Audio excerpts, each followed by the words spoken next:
Hey everyone, I have a confession. I would like to say that I think one of my most favourite rooms to design in the house is the utility room.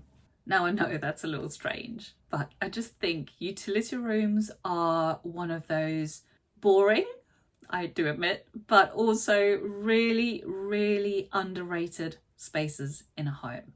So today I wanted to do a whole episode on utility rooms, my new favourite room in the house. Okay, let's get into the episode. So, utility rooms, here we go. When I first started talking about utility rooms to clients, I think some people thought they were a waste of space. They would think, oh, why should I dedicate a space or a whole room to the laundry? It doesn't seem like a good use of space. But I can tell you that out of every project I've designed so far, the utility room is one of the most useful spaces you can add into your home and into your floor plan. So I really hope I can convince you in this episode and that I can encourage you to add a utility room into your home. I'm going to go through all the reasons why they are fantastic. I hope you agree with me at the end of the episode, but let's go through it. So I see utility rooms as the engine of the home, and it really doesn't have to take up too much space. I think I need to start with that because a lot of people think, oh, I'd rather use that space for something else, a bigger kitchen, an extra toilet, or a slightly bigger living room, whatever the case may be. But I really want to argue the case for including a utility room.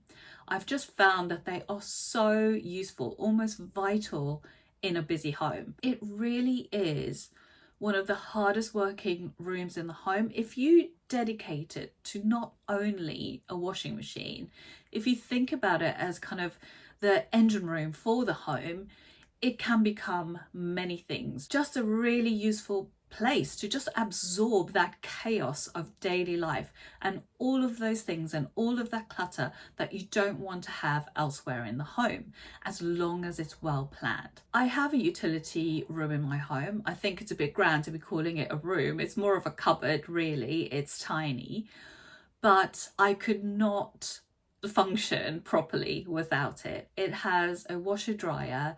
It houses all of the cleaning products. It's got extra storage in there for things like garden sofa cushions, plastic bags, tote bags, overflow of toilet rolls, overflow of kitchen towels, those big electrical cables that you don't know what to do with or where to put. It's all in there. It's such a useful space, and it really isn't big at all. But if you plan your storage well, which we'll get into, you can really make it such a functional space that's going to support the whole rest of your home and also take the pressure off the other areas of your home, like the kitchen and the hallway. You could have it as an overflow larder, for example.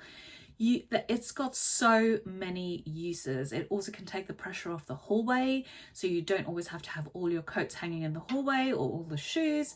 So it really is such a great space to integrate into your home. So I really do think that a well-planned utility room can really just reduce the stress of the home. It can take the pressure off other areas of the home. It can streamline your daily routines like the laundry. If you have pets and you have enough space in your utility room, you could add a place where you could wash them.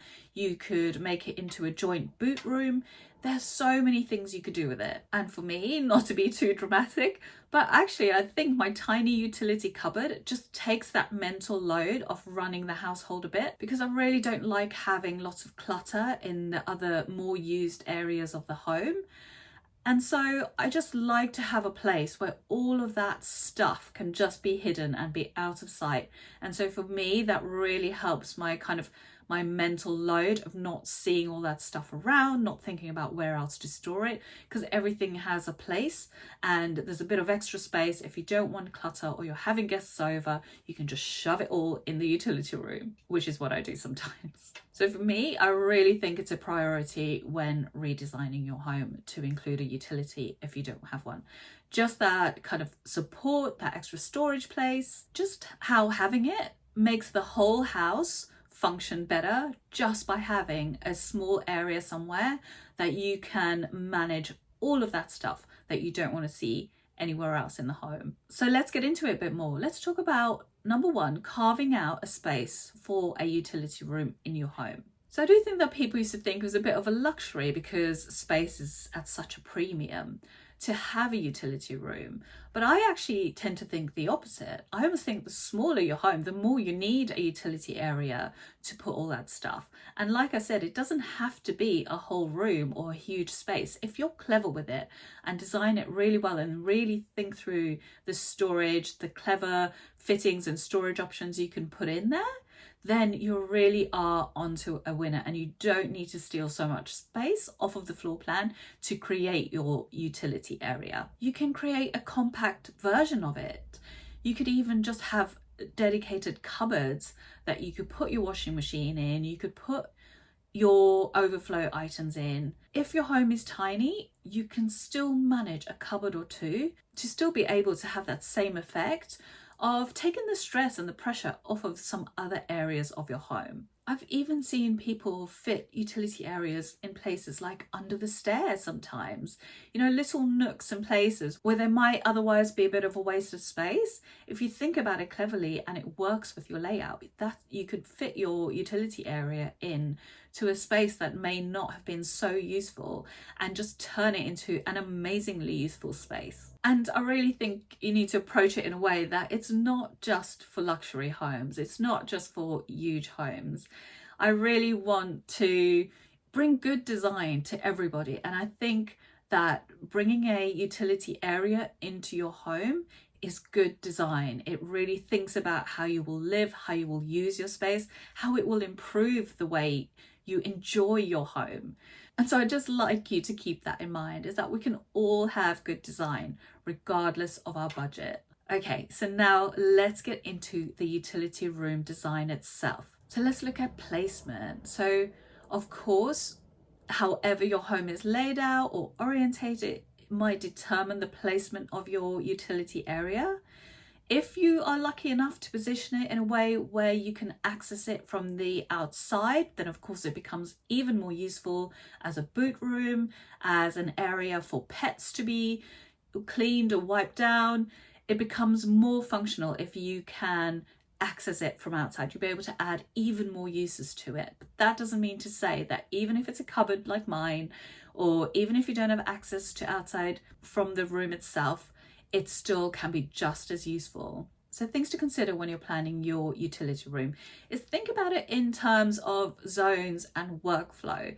Think about how you do things, how you do the laundry, where do you take it out, what do you put it on, where does it go from there, where does it get hung out.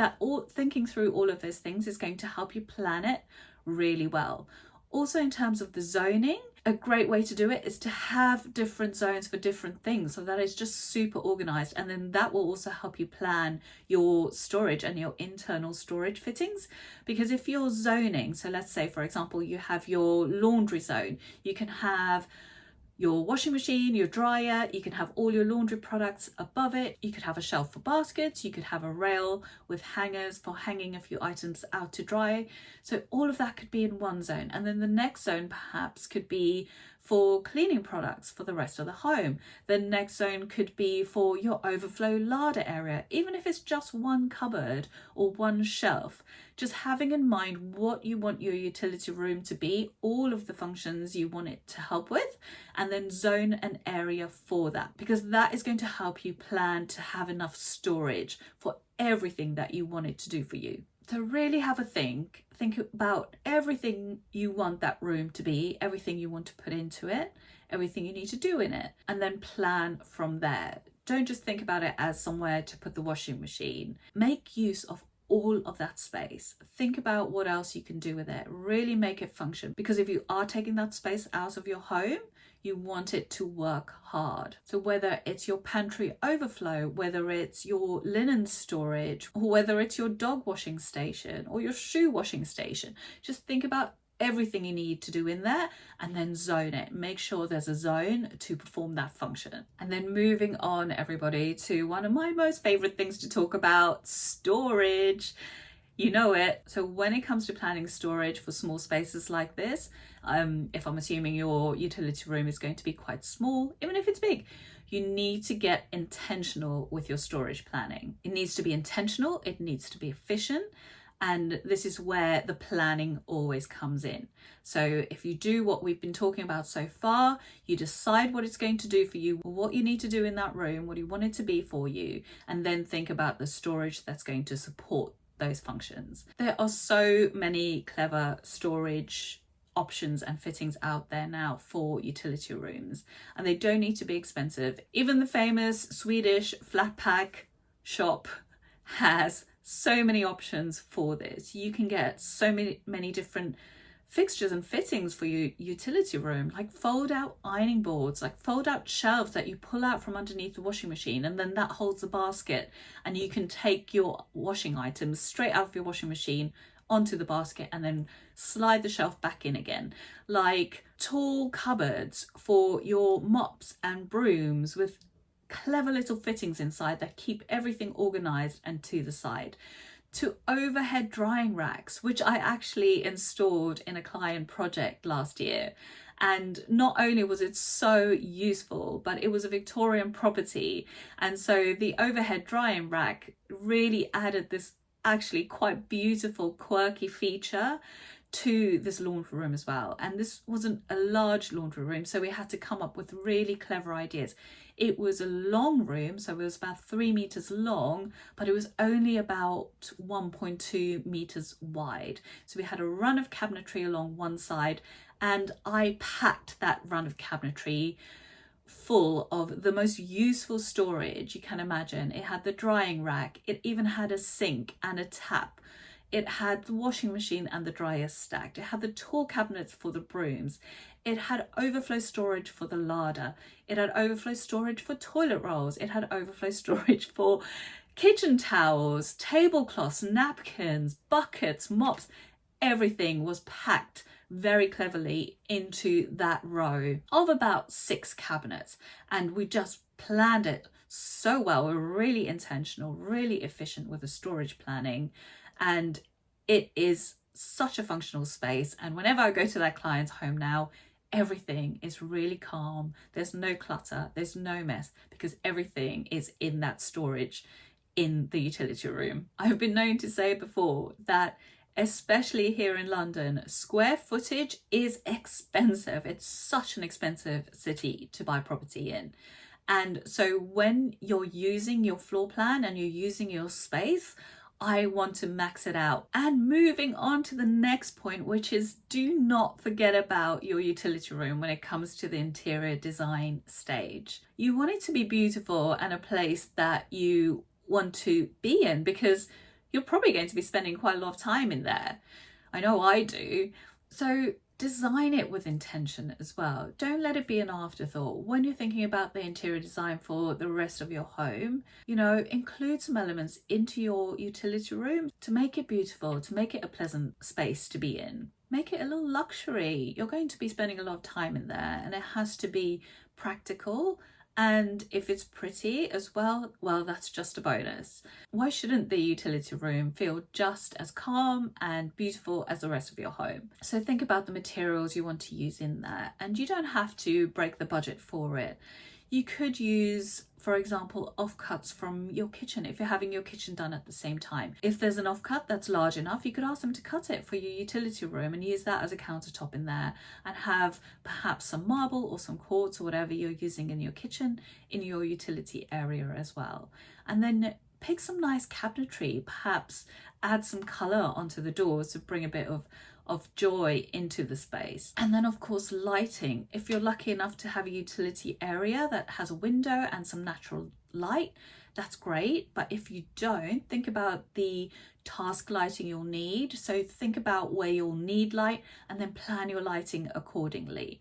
And it doesn't only have to be boring spotlights. Get a bit creative. It doesn't cost any more money if you're renovating anyway and adding wiring anyway, to perhaps put in a pretty wall light or a sconce or a hidden LED, just to make the lighting plan more functional and also more beautiful. And a design tip here, something I love to do with smaller spaces in the home.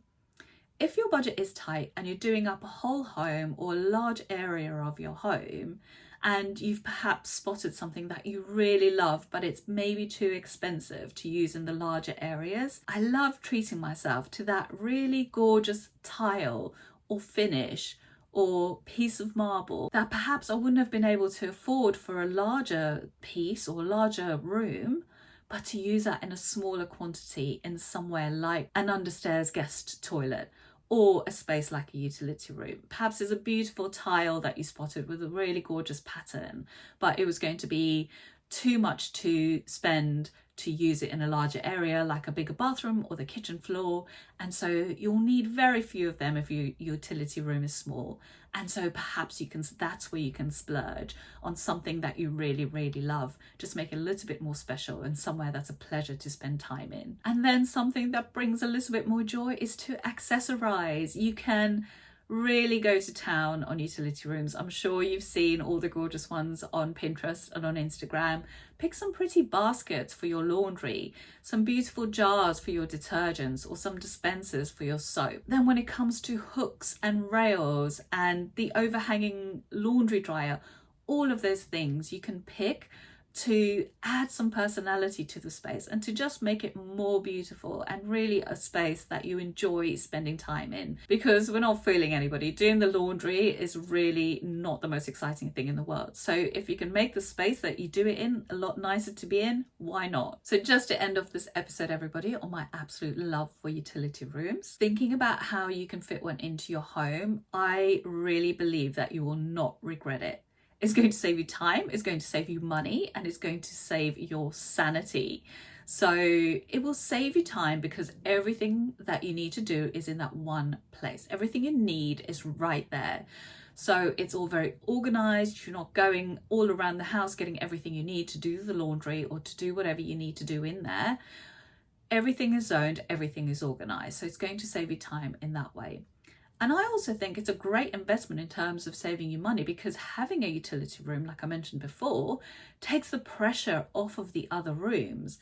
So taking the pressure off the kitchen, which is a very expensive room to renovate, if you're planning for a utility, you can take some of the kind of harder working items like washing machines and so on out of the kitchen area and into the utility room. So kitchens are the most used rooms in the home, so any pressure you can take off of it is great as well. And then also it will save your sanity, because for me, I can talk from personal experience here, just having that room where everything has its place, everything can be hidden away, and it really takes the pressure off storage elsewhere in the home for any overflow items or any things you may not have space for in the rest of your home. It can all be put in the utility room, and I just love the kind of sense of calm my home has when there's not clutter everywhere. So I am definitely that way inclined. I know many people are, where they just don't want to see lots of clutter around. The visual clutter really affects them badly. I'm definitely one of those people. And so it really does help me having somewhere to put all of that stuff that I don't want to see. And I think that wraps us up really nicely, everybody. I just really think that adding a utility into your home just really links to kind of my ethos of design, which is that everyone deserves good design and that our homes really should just bring ease to our daily lives. You need to make what you have work really hard for you so that you can go on to enjoy the rest of your home, have more time. I'm always thinking about how our homes can support that, because everyone is just busy, everyone is short on time. And so I just think if there are things in a home that we can do to support the way we live and make our lives a little bit easier, then we should do them. We just need our homes to work with us and not against us. And that is the end of the episode. I hope you enjoyed it, everybody. If you found it useful, and if you're thinking about now putting a utility room in your home, I'd love to hear about it. Send me a message, leave me a comment wherever you might be listening or watching. And if you're enjoying How to Renovate, please just hit the subscribe button. It helps other renovators to find us. It helps us move up a little bit in the charts. It really is a great thing to do for us. If you don't mind, I would love it if you did that. It will only take a second. And if you have a couple of minutes to leave a review for the podcast, I would absolutely love that too. And if you leave a review, I love reading them and I will see it. And I will get in touch and I will have a little special present for you. So please do leave us a review and I will be in touch. That's it for now. That's it for this week, everybody. I will see you in the next episode. Bye for now. For more information on my 5-pillar process for successful renovation, you can go directly to southplacestudio.com/pillars, where you'll find an introduction to the process which covers each of the pillars and what they cover. We also have a number of other free renovation resources. Go now to southplacestudio.com/freebies. I have created some amazing freebies for you there. There is one on the process, like we just said. There is one on planning permission. There is one on kitchen design. There is another one on lighting planning. Go and check those out. There's so much free information there to help you with your renovation.